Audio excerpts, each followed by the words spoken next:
খুব সহজে এই ধরনের অঙ্কের উত্তর আমরা মাত্র কয়েক সেকেন্ডের মধ্যে কী করে করব দেখব।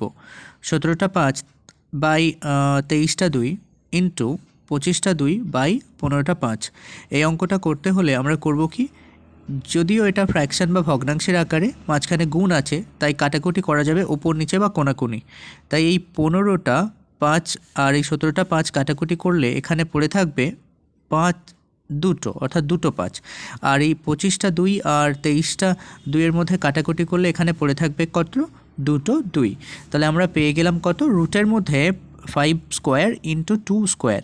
এখন এই পাওয়ার যদি সমান হয় তাহলে এই দুটোর সরাসরি গুণ হয়ে যায়, হলো গুণ, 5 দুগুণে 10 হলো, পাওয়ারে কত থাকবে, ওই 2।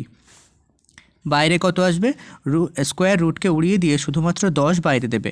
কোন অপশান ঠিক হবে, অপশান সি সঠিক উত্তর। এই ধরনের কন্টেন্ট নিয়মিত প্রতিদিন পেতে চ্যানেলটি সাবস্ক্রাইব করে সঙ্গে থাকুন এবং অন্যান্য জন্য চ্যানেল ভিজিট করুন, যেখানে হাজার শর্টকাট হিসেবে ম্যাথ করে দেওয়া রয়েছে।